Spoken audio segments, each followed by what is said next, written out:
Hello, hello. Welcome back to the Story Darlings podcast. I'm Sandra. And I'm Tara. Tara, what do we have going on today? Okay, so we have a re-release of a book that Sandra introduced me to a while ago, and it's by Kate Stewart, and it is her Ravenhood series. The first book is called Flock, and she is re-releasing these with a wider reach, so hopefully everybody can go grab a copy of this book because it's great. It's got some hard-hitting sections. Ooh, Sandra coming away with the signed copy. No, so Tara and I read it 3 years ago for the first time, and I have to give Sam over at Sam Reads a little shout out because she is the one that enticed me to read them because she read it and became obsessed with it and had nothing but awesome things to say about it. And so when I picked it up, it's a trilogy, but now there's a spin-off series as well. And I was just addicted. So the author, she might still have signed copies on her website, and these are just going to be available until they're out. Go into a little bit of the plot before we go crazy on our spoilers and get way out of order. Sandra, do you want to start? Yes, this is the non-spoiler section. We will give you fair warning before we jump into spoilers.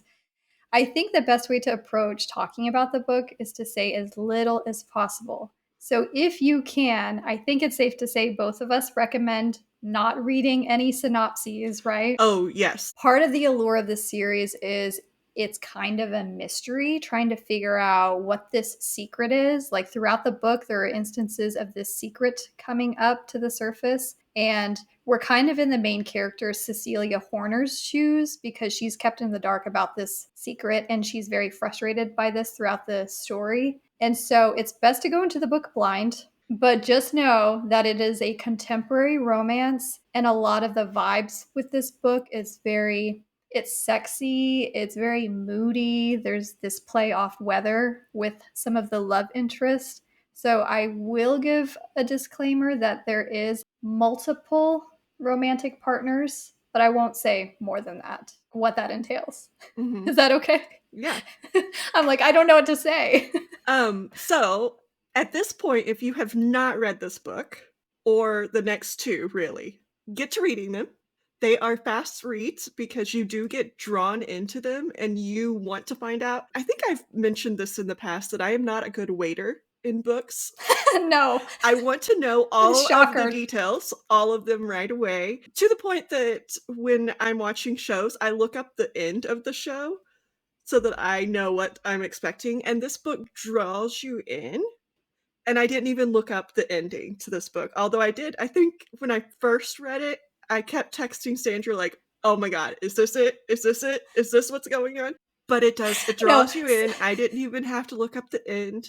Tara is that chaotic Taurus, just spoiling herself, needing to figure everything out. She's so funny. Well, my favorite hot take, probably the first time we read this, was getting a text message from you that said, "Oh, this is werewolves, isn't it?" Something like that. I was like, not saying one way or another. But you definitely get that vibe too. Well, it kind of feels like a paranormal romance. It does. And he calls her, he has a specific nickname for her, which is Pup. One of the he's, I guess. And it just gave werewolf vibes. Yeah. It didn't help that there's just a ton of dudes around all the time, and that tracks with the whole werewolf thing too, right? Yeah. The wolf pack. And they're kind of like a brotherhood too. Yes. In a sense, or you see that through her eyes, that they are a brotherhood of some sort. Again, that checks for a werewolf pack. And another thing about this Ravenhood trilogy, it is sort of this coming of age story for Cecilia as well, because the prologue of this book, it's present day, but the events of her story when she moves to Triple Falls, she is 18, about to turn 19 years old. So it kind of follows her journey into adulthood and then navigating this summer romance. And that is literally all we can say before getting into spoilers. So is there anything else you would like to add? Spoiler warning, obviously. Okay, let's jump into it. You want to talk about how the book starts off? Because I thought it did a really great job at hooking you. Yes, so we start off with the book, and Cecilia is telling us she's sick. Not the normal type of sick, but I have a problem with love. I've grown up on all of these love stories, and I want that crazy love story. But when I had it, I didn't know I had it. That hurts. Uh-huh. She talks about, I think she's 26 years old during the prologue, and it's winter time, so that's the setting. She's taking this road trip back to Triple Falls, which is where she spent this summer right after high school. We also learned that she recently broke up with her longtime fiance named Colin, who she openly says is a great guy. He's just like not the guy for her because she can't get over this thing, these people that happened, when she was 18, 19 years old in Triple Falls. And that's what we're given. Some of the wording and phrasing used is very visceral and shocking. And so it just hooks you. And then we go to present day. Cecilia moving in with her father, Roman. You want to talk about him? Not really. I don't like Roman. She's like, He obviously never wanted to have children. He doesn't like her as a person. He does the very least amount he can for her, and she's having to move in with him because her mom also is not the greatest example of parenthood. She moved in with her boyfriend, and he didn't want her around. He didn't want the child around. Cecilia's just like on her own. Like, I either have to move in with this person who doesn't like me or out on my own at 18, which I guess is fine because she is 18, but it's still neither parent really wants her around. Cecilia has had to learn to be independent and take care of herself. And you kind of get that chip on her shoulder too in some of the earliest scenes, which are quite funny, actually. But yeah, you learn that her mom is an alcoholic, has the deadbeat boyfriend, and her mom is very unstable. And Roman, he is CEO, founder of this Fortune 500 company, and he actually has like factories all over the place. The deal is when she turns 20, she's going to get to inherit like a piece of the business, but one of the prerequisites is she has to work in the factory. So that brings us to one of the first scenes, which is orientation day at Horner Industries. And they do the whole typical, let's stand up and introduce ourselves. So let's chat through it. So she makes a comment about she's Cecilia Horner. Yes, those Horners or whatever. And then she makes I forgot what her derogatory comment towards her dad was. What was that? I don't remember what it was about her dad. I just remember the little quips about Cecilia liked the song, and if you enjoy your afternoon delight in the break room, she's not going to tell anyone. Okay, yeah. But I thought she said, like, he doesn't really care about what I think anyway. Yeah, she makes it very clear. She tries to establish herself as not being a daddy's girl that sucks up to him and is not going to snitch anyone out. Yeah. And so she establishes herself as a very independent entity working at this place, trying to get on everybody else's level. Yeah. And I think she also tries to point out, like I said, he doesn't give a shit about her. Because that's one of her chips on her shoulder, is every second that they talk about her dad, she's pointing out that he's never cared about me. It's fine. No, he's just the ultimate bachelor. Even when she describes him having to religiously wake up early and go work out, and you could like bounce a dime off his butt and stuff like that, which is kind of weird to talk about your dad in that sense. But I guess he's a hot dad.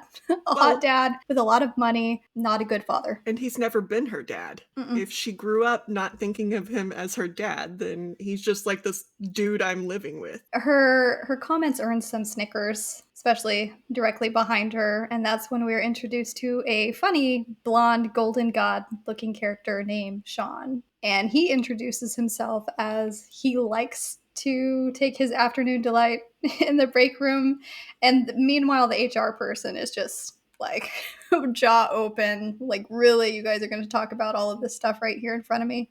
And so it's just this funny introduction. And then it kind of fast forwards to them leaving orientation, and Sean is just like booking it across the parking lot because he has to get some one-on-one FaceTime with her. And they had a cute little exchange with a driver's license. Do you remember that part? He invites her to a barbecue that him and his boys and some of his roommates are having at his house. And she's just like, we just met. Why am I going to go somewhere with some complete stranger? And he just kind of retorts, that's the point. I'm inviting you so you can meet me and get to know me. And she asks for his driver's license, and she snaps a photo of it and sends it to her best friend, Christy. so that anything happens, this is the guy that did it. And he's a good sport, and they roll with it. And then she ends up going to this barbecue, which would be overwhelming. Yes. to say the least, because you have a bunch of very, very attractive guys, some of them nicer than others. Uh-huh.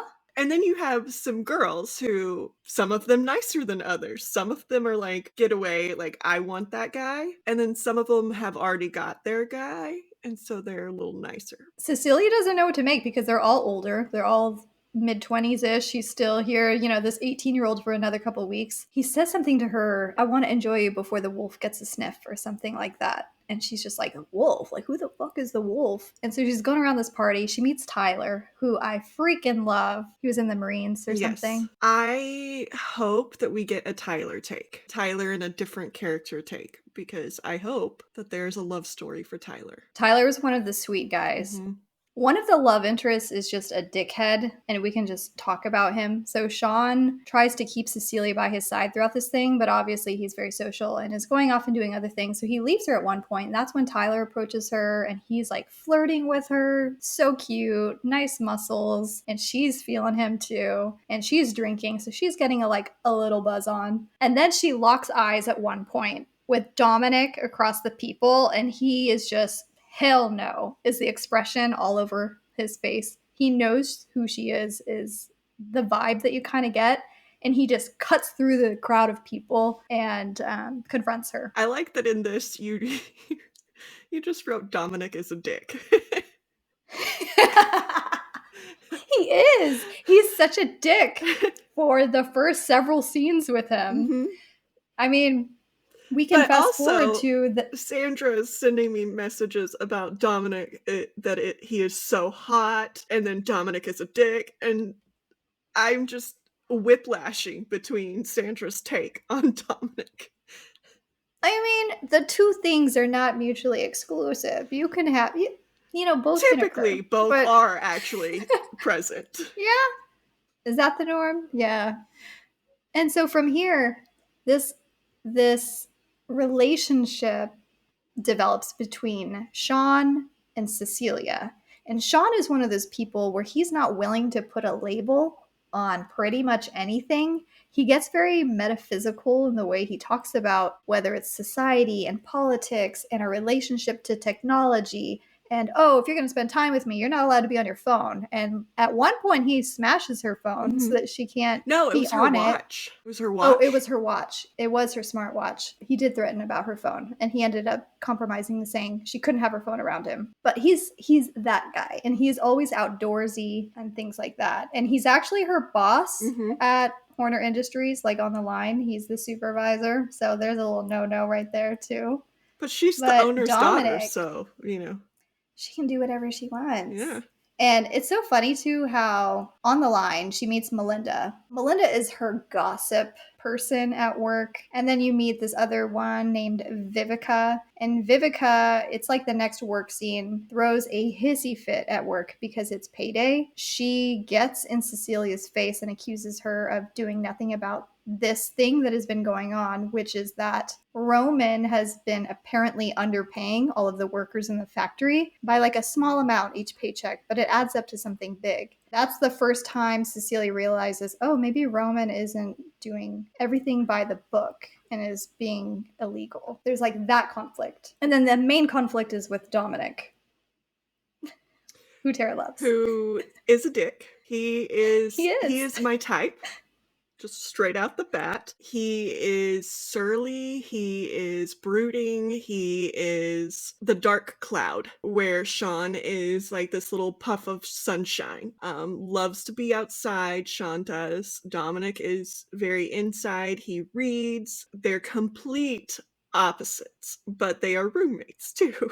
You see a hangout in a garage. They take Sean takes Cecilia to hang out in their garage. And I forgot what happens, but Sean gets he needs to talk to somebody or something. And so Dominic drives her home, and that drive was torture, I think, for both her and Dominic. It would have been torture for me. So they're hanging out at King's Automotive. Sean invites her there without getting Dom's blessing, apparently, because it's Dominic King who owns the garage. And Dom, as Tara said, he is smart. He reads a lot. He attended MIT. He's very tech savvy. He does a lot of, it looks like coding or something with computers. So it's a little bit about him. Cecilia shows up at the garage. Sean's busy talking to someone in the back, so she can't even see him. The first person she comes up to is Dom, and he will not let her pass. You get the sense that he thinks she's too young, she shouldn't be there. He thinks that her being with Sean is a bad idea, she shouldn't be there. But eventually, I forget what she does, but she weasels her way in. Everyone is high as a kite. They're just smoking weed the whole time. It's pizza, music is blasting, and that's how Dom ends up driving her home, is because she passes out from being a little, lightweight. All the air. Yeah. And I can't remember what Sean was doing either. But that ride, I would have been carsick. The way he was just going around all these turns, booking it, pedal to the metal, dropping her off at the estate, which Dom sees that, oh, it's a Roman Horner's estate and all this. And so from here, there's like pool scenes. There's a lot of sexy pool scenes where it's just Sean coming, and then it ends up being Dom and Tyler coming to hang out and that kind of thing. And then, as Tara said, there starts to be this comparison with opposites, with Dom being the grumpy guy, Sean being the sunshine, and then literally with the weather, as this romance is opening up between them, Cecilia is hanging out, parsing out her time between the two, just depending on the weather and stuff too. Well, which I have to mention. We get a couple very important scenes before she starts parceling out her time. So the first one is her first kind of sexy time with Sean, because he won't label anything and he is kind of holding back a little bit. And so he takes her out for her 19th birthday and shows her this waterfall that is private, and she's like, it's private because it's owned. We are trespassing right now. That is why this is private. That's what the sign says. Yeah, did you miss the sign? Do not trespass. And they have their first spicy scene because she makes the first move. And he's like, I've been waiting forever for this.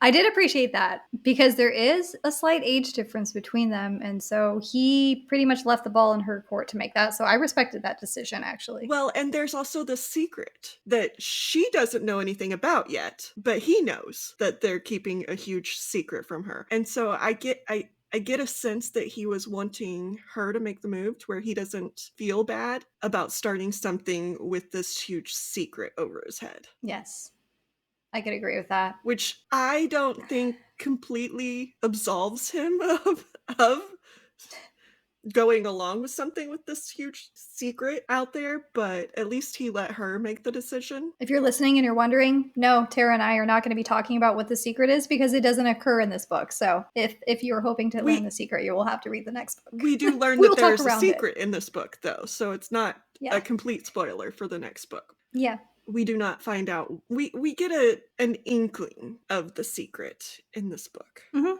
for sure. The birthday waterfall hiking scene, that was really hot. And then Sean just does typical like early stage dating type of stuff, right?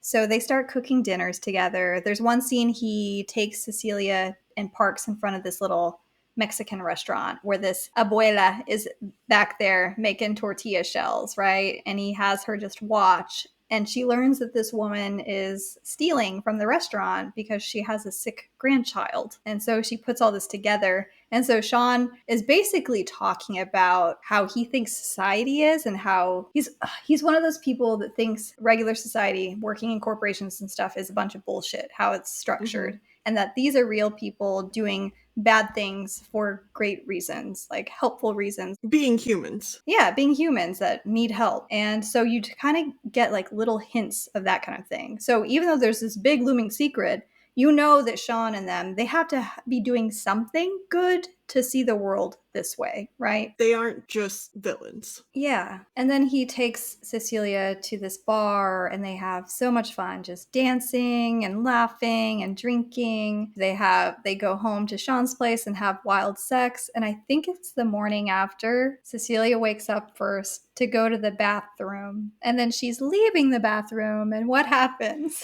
She happens to catch sight of Dom sleeping naked in his bed, and she stares just a little bit too long. because Dom is not unattractive and just there, right? And Dom catches her, which I don't know if he was actually sleeping or if he was just, He was fucking around. yeah. But he makes a comment after it to Sean, and he's like, "Your girlfriend was just staring at me." And I'm like, "Oh No, my this goodness." is during the apology dinner. Cecilia feels so bad for staring at his junk all day long. She's like, I'm going to make it up to Sean. She's not going to tell him about what she did. She's like, I'm going to make him the steak dinner and make this and that. And so she's making dinner, and Dom, as I've been saying, is a dick. And he's just like, I like my steaks medium rare, blah, blah, blah, blah, blah, just telling her exactly how he likes his dinner cooked for her. And she's just like, oh, hell no. And so this little playful, almost enemies to lovers kind of banter. I was about to say, it's not super playful because he tells her that if she is going to cook in his house, she is going to cook for him. And then when Sean walks in, he tells Sean that his girlfriend likes to look at his dick. Okay, was this the scene where Dom had cornered Cecilia against the counter, and so she ends up accidentally touching him? And so then he tells Sean that, oh, your girlfriend was touching my dick. I think so, because he lets him, like, know about both of the things at once, I think. And I think it angers Cecilia that Sean's reaction It's is just nothing. No, basically to laugh it off, because that's just who Sean is. He's not possessive of anyone. And so she gets mad. There's a lot of moments of Cecilia getting pissed off and storming out of the house. Well, and you see also that Melinda, being the gossip she is, tells her that Sean and Dom like to share girls. And so I think that also fuels some of her anger when Sean doesn't get upset, because she's like, I'm not being shared. Like, that's not what I signed up for. So no. And then Dom one day takes Cecilia to meet his aunt. It's almost like he's doing a drug deal or something, is what she thinks he's doing, because he has like this gun in his car and he's doing shady dealings on street corners. And then he takes her to Delphine's house, who is his aunt, and she's this sick. She's not old. She's probably a little bit older than us. She's in her 40s, but she's wheelchair bound. She is very sickly, and her house is disgusting. There are cockroaches everywhere, garbage, and just things piling up, and she doesn't seem to care about it or care about anything really, especially herself. Well, Dom picked her up from the hospital because she just had a chemo treatment, and he was taking her home, and he happened to have Cecilia with him. And so, yeah, we see her. Was Delphine speaking French at times too? Okay, I couldn't remember. Yeah. But she's basically grilling Cecilia, like trying to figure out what the relationship is between her and Dom. And she's just like, no, wrong guy. I'm dating a different guy named Sean. And the aunt is basically like, oh, okay, eye roll, sure. That's not the tension I'm sensing off the two of you type of thing. There is definitely some tension. Yes. And then after this is the float trip. And I have to say, the float trip with Sean, Dom, and Cecilia is probably one of the top 3 memorable scenes in the entire book. I couldn't tell you what the fuck body positions anybody was in, because I was trying to figure those out. I don't know that those actually work. I've read this book 3 or 4 times, and I cannot tell you how these people did this. Yes, made this happen. I can tell you it was hot, but I can't tell you, I don't know how this fit together and worked, but it was a good scene. Yes. Cecilia does get shared between Dom. But it's not forced. No. It's not forced. Like, Sean still leaves it up to Cecilia, because he's like, you don't belong to anyone. You don't belong to me. I am not going to hoard you to myself. I want you to be happy and do whatever you want. So if you're interested in Dom, sure, I'm going to support you, type of thing. Dom is very obviously interested in Cecilia. She is very obviously interested in Dom. And Sean ends up kind of being this facilitator guy in their little threesome that ensues on this float trip. Did you notice that this was the first scene in the book where the weather was the storm cloud and the thunder rolling too? And so Dom you start thinking about stormy weather and rain and clouds. Of course, this scene where they all get together like this is the first one where there's that kind of inclement weather on the horizon. I just like that little touch. Yeah. I'm like, I don't know how deep you want to talk about this scene. I'm trying to think if there's any more that needs to be said, or... Nope, I just wrote Dom and Sean get kinky with Cecilia. But Cecilia, after this, starts feeling bad again because she's not as Which, experienced as Dom and Sean are in general. Like, I think she's only had one other boyfriend before this. Also, she's had this preconceived notion that this isn't what she should be doing. And Sean right? is It's kind of trying to get that. her to, like, move past that. I thought how Kate Stewart wrote this scene was so good and so relatable because I don't know about you. I don't know all the business you get into. I have never been a part of a threesome or anything like that. And if I, especially at this age that Cecilia is, had done this with these guys, of course you're going to be feeling shame. Of course you're going to be feeling guilt, because you're supposedly dating Sean, but you ended up doing this with his best friend who's like a brother to him. So all of these emotions she's going through, it's so realistic for how I feel like I would be thinking about it after the fact, right? Like the regret, kind of. Sean is there to kind of bolster her a little bit in that, did you like it? And when she says, yes, I did, he just tells her that it wasn't wrong. If you didn't do something you didn't want to do and you liked it, then it's not wrong. That's just society telling you it's wrong. Yes. And from this moment on, I think Sean tells Cecilia that he's kind of like a little bit bummed out that he's going to have to share her now because he would have completely been happy as a monogamous relationship with her, but he's willing to share it. Like, he's just not that possessive guy. But from this moment on, Sean makes it clear that anytime she wants to hang out with Dom, whether it's not just sex, but doing anything romantic with him, like another relationship type of thing, he is totally fine with that. And you see him totally be fine with it. He's not lying. Yeah, no. You already were falling for Sean, but you see how much he's open to what she wants, and she's the leader of this relationship. And again, you have this in comparison to Dom, who is just very surly and grumpy and all of these things, but hot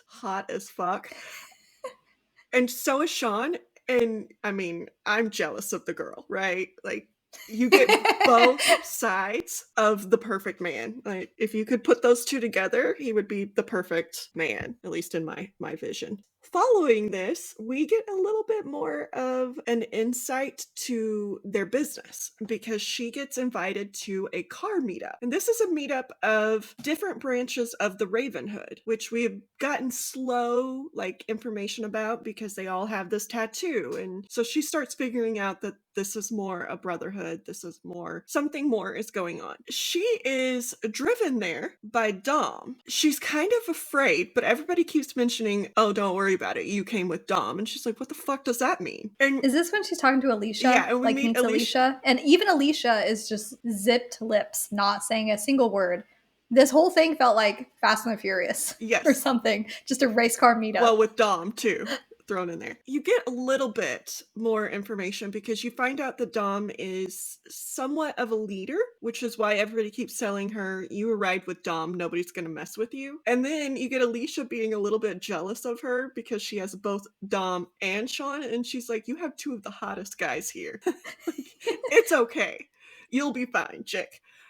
And then we see this kind of a race scene. Again, Fast and the Furious. It's like Kate was watching those movies, and I'm just going to put some of that in there. Yeah. And we come back after the race, and of course, Dom wins. But I think it was somebody from Miami gets out of their car, and Dom beats the living crap out of this person. And we find out that this person almost killed Sean in this race. And so Dom was not happy at all. And again, you see Dom being in charge because nobody's gonna try and stop Dom from beating the ever-loving shit out of this dude. And then you also see the bond even more so between Sean and Dom that I think Cecilia thought she was kind of getting in between, but she's not. I mean, you mentioned Dom from the actual Fast and Furious scene. Now I'm picturing Sean as Paul Walker. I'm like, oh, why didn't I put that together sooner? Yes, because Paul Walker is very sunshine and very boy next door surfer vibes. Very dimples. Very much kind of go with the flow type. Yep. Into the Blue with Jessica Alba too. It's like a little mashup for sure. Although the Dom in this book has hair, and so I like that a lot better. Oh yeah, he's a little more tan, dark hair. the slight accent. He doesn't have a heavy accent by any means, but there's a little bit of that French influence there. And then the rest of the book, you spend more days, Cecilia getting to know Dom, just spending rainy days with him. It was one of the earlier pool party scenes where Dom went into the house to use the bathroom and did some snooping around in her room and found out she's into books, and specifically romance books. And he had went and gone shopping and bought a bunch of books. So she's like looking around his room, spies like a little receipt of the books, like when he bought them and stuff. Well, and they're all the books she reads, like the same author that she reads. And as a book girly, if that does not steal your heart, I don't know what will. I don't know what will. Women write the best men, right? Yeah. And then all hell breaks loose because somebody can't keep a secret. Oh, wait, no, there's a big scene before that. Never mind. Well, there was the scene with Delphine. Before we start getting to the end shit blowing up about this book, there was a scene where Cecilia was like, she's a good girl. She's not going to let someone living in filth and squalor, who is obviously very miserable in their life and can't really do much to help themselves. So she has Tyler bring her over to Delphine's house so that she can do some cleanup and stuff. And this is when we find out a really sweet story between Tyler and Delphine. I mean, I don't know how appropriate it was at the time for Tyler being a young, strapping lad before he ever went to the military and getting romantically involved with Delphine, right? Mm-hmm. Yeah, you find out he was in love with her, but she chose somebody else over him who was worthless. I mean, you said you want a spin-off book with following Tyler. This scene right here, it would be so good to look back and see what happened, because Tyler's honestly one of the best characters in this book. He's just so good. He has so much kindness in him and is very giving, generous. And he has a strong sense of morals about him. And he's a flirt. And he's just adorable. He's still fun. Yeah, he's adorable. So yes, there was that scene with Delphine. Okay, I have to pause because number 17 says Sean unsuccessfully breaks up with C. Yeah, they had like a stupid fight. Remember? It was like watermelon or something. She storms out of the house and Sean goes after her and is just like, never mind. I was just kidding. I don't want to break up. I don't know what I meant. It was just one of those lead ups. This is where it starts going downhill very quick. You see Sean getting pissed off and then Dom also getting pissed off more often. And the only thing that I think it was Sean who told her this is somebody can't keep a secret. And basically, I think the secret that they're alluding to on this one is that they actually like her, like a lot. It's not just a summer fling kind of a thing. And that is the secret. Somebody told somebody that's not supposed to know about them, right? Okay, so the secret was, just so you know, the daughter of Roman Horner is dating both Dom and Sean, and it got up to the wolf because somebody couldn't keep a secret. After we see all of these nice, pleasant scenes, and we begin to fall in love with these characters, shit starts breaking down. Shit starts happening. We see Dom and Sean being more moody, even Sean being more moody. Distancing himself. And we even get a scene of kind of a breakup where Sean is trying to distance himself, and I think Cecilia catches on to that. And she holds him accountable, I think, in that if you don't want to be with me, then don't be with me. And I think Sean even says, well, then we shouldn't be together. And so Cecilia leaves. And then Sean comes running out and he's begging her, I didn't really mean it. Didn't mean it. But then we get another scene where I think, again, it's Sean who says somebody can't keep a secret when he's pissed off. And she's sitting here thinking, what the hell does that have to do with me? Like, no, she's absolutely mystified. Because she's still thinking that it's the secret about the Ravenhood, right? And the fact that they steal money from people or allow people to steal money. She's like, I didn't tell anybody. So we have them kind of going on the silent treatment. I don't think if I remember correctly, she doesn't just allow him back at that time. There's a period of time where she doesn't talk to him, right? I don't remember if it's this one. It was a full breakup period, the final time. And first off, the way that he did it, I mean, if I was a freshly 19-year-old girl and all of a sudden the two guys that I was dating and having what I thought was a perfectly okay, fun time with and that they cared about me, and all of a sudden they're just distancing and being very cryptic about things. And then I walk in and music seems to be this theme, like this tool for communicating in the series between them. So didn't they have a breakup before this, her and Sean, where she didn't answer his calls for like 3 days and he showed up at her pool with Tyler and Dom and it's like, I can't do it. Yes. I can't do it. And that was our like first inkling that it was more, because he couldn't even go a few days of her silent treatment without rushing back to her and saying, I'm sorry. Yeah. I can't remember why he tried breaking up with, like, they tried breaking up that first time. Yeah. But the second time, just the way that they did it, with her just showing up at the garage and they start playing Afternoon Delight and the song Cecilia, which, have you listened to those songs? I did listen to Cecilia. I love that one. And Afternoon Delight I've heard before, but I don't remember what the songs are about. I have a feeling they're not good songs. They do not give her a loving feeling. And the Afternoon Delight, I know for a fact, is Sean's way of making light of their first conversation. So from the beginning of their relationship, making it into a joke. And I'm guessing Cecilia is Dom's way of making it a joke. The lyrics of Cecilia is, Cecilia, you're breaking my heart. She ends up seeing somebody else, leaves him alone to wallow and cry on the floor. And then she just comes back. And so both of these songs are just about sex, like that kind of sexual relationship, that fling. And for some reason it ends, or it's just very momentary type of thing. For some reason, Cecilia puts it together that this is them breaking things off with her. And so they refuse to talk to her, refuse to see her, they give her the silent treatment. And this is when she goes off to stay with Christy and go visit her mom for a couple weeks to like calm down and figure out where she's feeling before coming back to Triple Falls. We haven't even really talked about the father much, because he does have cameras and stuff all over his estate, and he sees them dropping off Cecilia time to time and hanging out at the pool and all of their little summer shenanigans the whole time. He also tries in his own little way to get to know her a little bit more. Like at breakfast, he like asks her questions and stuff. But he communicates via email. Yes. Jeez. Come on, dude. Just, it's easy. Just talk to her like a person. You were young once too, right? And that's something that Cecilia kind of grapples with too, is she knows that her dad had to have been different when he was younger, or else he would have never been with her mom, just based on the free spirit kind of irresponsible person that her mother is.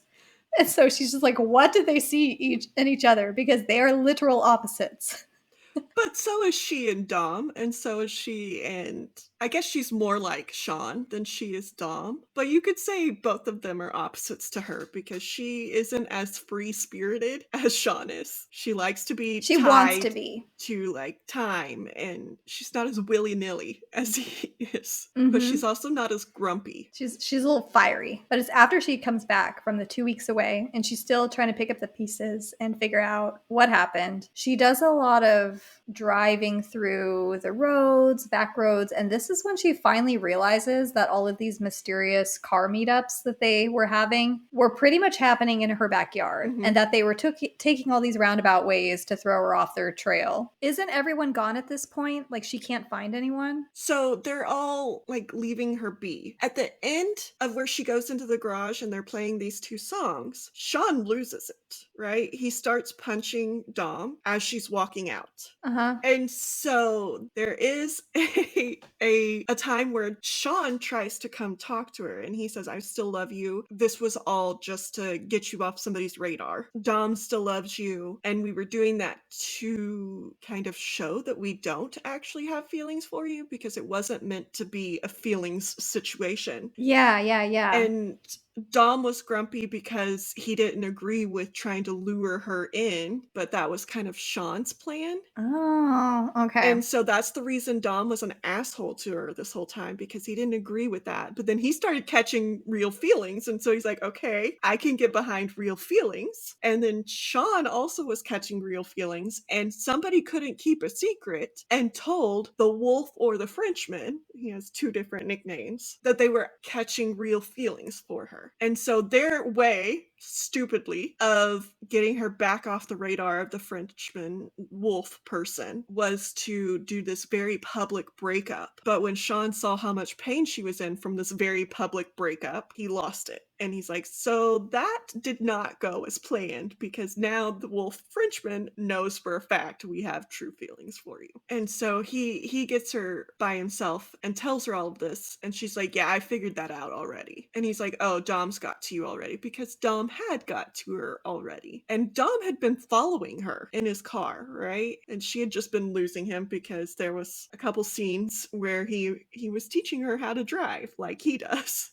And that scene, I don't know if you pictured this, but where she asks him to teach her to drive, and he's like, you already know how to drive. And she said, no, like you do. That like took me back to Titanic, where it's like, paint me like one of your French girls. Oh, jeez.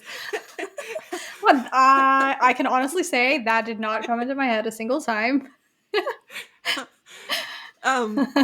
But yeah, so we see both of them still have very strong feelings for her, but they're not willing to like make that public. As she's discovering that she's heard Dom's car lots of times, and then she looks over and she's like, wait, he's been able to email and do things, and if he was in the middle of nowhere, he would not be able to do that. He had to have been close to a cell tower, and there's the cell tower right in her backyard. And so she does figure out that they had been having these meetups right in her backyard, and so she plays a song on repeat called Cigarettes After Sex as her kind of like fuck you to them. No, the song is called K by Cigarettes After Sex, and it's a great song.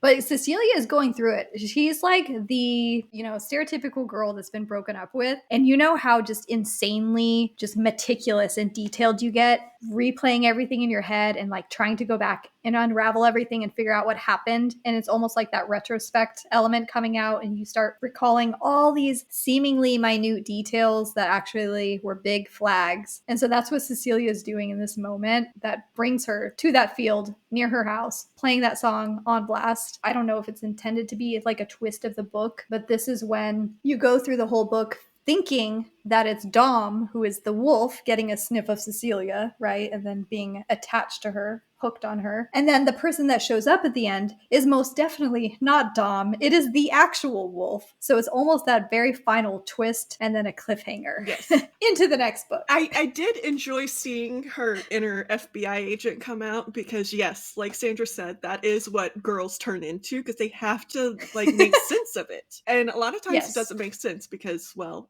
I mean, especially when you're talking young relationships, when you're young, boys just don't make sense sometimes. No. It's almost the closure element of it. Trying to actually get closure and move on. That's just one of the things that you do. I mean, most of the time. I guess not everybody does it, but if someone felt so invested and emotionally attached, you would be going through those steps. So I did like that depiction of Cecilia post-breakup. But she's still not talking to them. No, she's talking to this mysterious guy. And she's just towering over her. So what's the synopsis of the K song? Because I've listened to it and like my brain just like in one ear out the other. So like, what is the importance of that? Because I know Sandra loves this song. So I feel like Sandra will get the importance of that particular song and how it's sending the FU to the boys. Yeah, lyrics.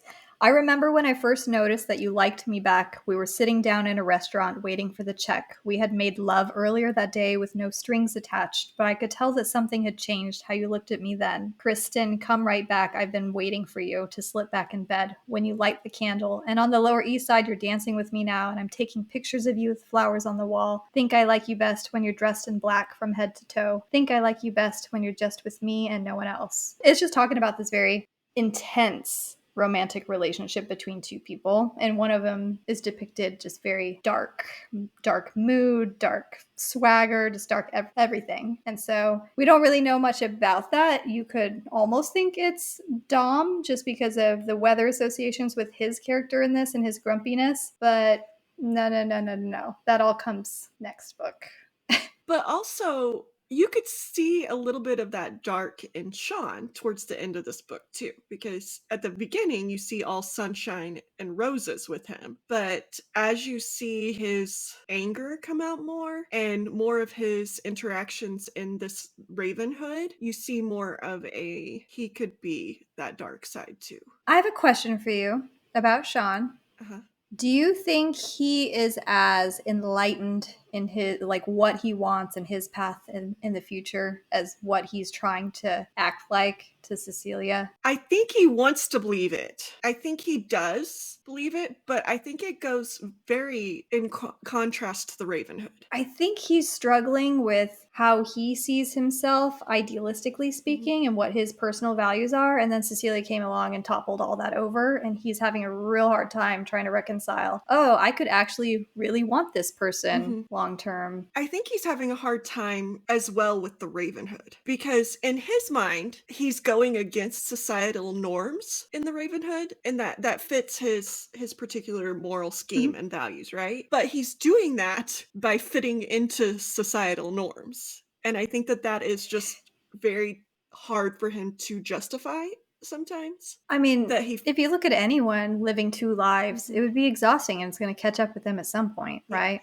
Maybe that's what's happening, and Cecilia's the catalyst. This is just another. So I think he had the Ravenhood kind of problem, but then this is just another thing that doesn't fit into his carefully curated way he wants to look at his life, right? Cecilia doesn't fit in. He's used to sharing them because that fits into his normal, but he's not used to not wanting to share them. So I think that she is not fitting into this idea of his life that he wanted. And I mean, rightfully so, like he's not fitting into her idea of the life she thinks she wants. So we see them kind of on the same level there. I remember when you finished this book, how mystified you were, same as me. The first time or the because second time? we were given no answers still by the end of this book. All of a sudden, this third person is introduced at the end, and we're like, what the fuck? And so it makes you just want to jump right into books number 2 to see what the hell happens. And I'm not going to go into any spoilers or anything about my reaction throughout or after reading Exodus, which is book 2. But you definitely want to read it. You definitely will want to read this. Yes. Yes, I had a very similar reaction this time as well, because I wanted to jump straight into Exodus again. Even though I know the answers, I still wanted to jump right into it. Yeah, I'm trying not to do spoilers, so let me think about what I want to say. I mean, in terms of just this book overall, I don't know that I've ever read a polyamorous type of book before. No, especially at the time. If I first read this 3 years ago, I did not read that. So I was completely just like, curtains being pulled back. I was like, what is this? You're telling me this is happening? It popped my polyamory cherry. But I liked how it was depicted. It was depicted like in a really healthy way. Like there wasn't anyone getting super jealous, and no stupid communication things besides, around the secret that no one can tell her yet, which would be frustrating. We do find out a little bit about the past, because we do find out how Dom's parents died in this accident. But we don't know if that's the secret we're keeping, or if the secret has something to do with Cecilia, or if the secret has something to do with something else. We just get these little like red herrings or little foreshadowing, depending on which one is right in the end, of what the secret could be, which drives me nuts. Need to know it all, Tara. I don't know. I rated this book 5 stars. I loved it. I loved everything about it. Yes, it has a little bit of everything. You have if you like the sunshine boy, there you go. If you like the more brooding boy, there you go. It has some. If you like both at the same time, there you go. There you go. It has intrigue. It has a love story that just kicks you in the gut. Yeah. And that is all we can say right now. Yes. Hopefully you enjoyed this book if you did read it. Hopefully you did not listen to us before you read the book, because the second time reading this book was a lot different than the first time for me, because I already knew I already read all 3 books, so I know everything. And so the second time is a lot different. So hopefully you read this book before you listened to us, because we did want you to go into this without any spoilers of what was going to happen, and hopefully you enjoyed it. Okay, can I just read the 3 first lines on the back of the book, because this is the kind of tone of the book that just hooks you in. I grew up sick. Let me clarify. I grew up believing that real love stories include a martyr or demand great sacrifice to be worthy. Because of that, I believed it, because I made myself believe it, and I bred the most masochistic of romantic hearts, which resulted in my illness.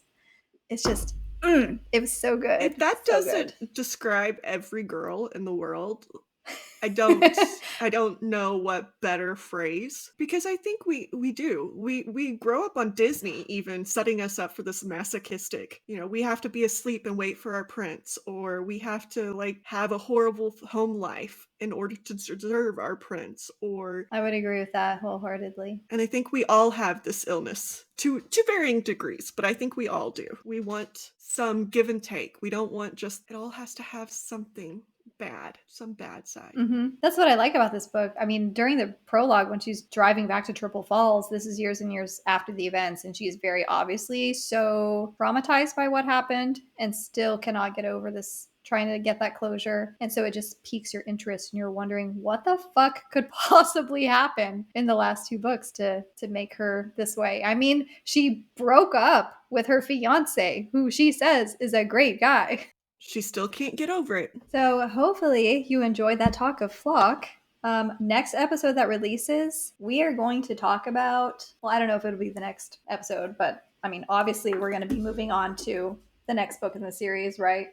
So we are going to be talking about Exodus, because that one, the re-release, is here very soon as well. And then, of course, the last book in the trilogy, The Finish Line. And then at some point, the spin-off series, there's a book called One Last Rainy Day. So it's like a prequel type of thing. So I would love to start reading the little spin-off books too. I hear they're just as amazing, which I can't wrap my head around. I'm like, how can it possibly? Because this trilogy was so good. So I'm excited. I'm sure it's going to be a roller coaster. Let us know what you think of this book. What were your favorite scenes? Can you get behind the polyamory, or no, not your cup of tea?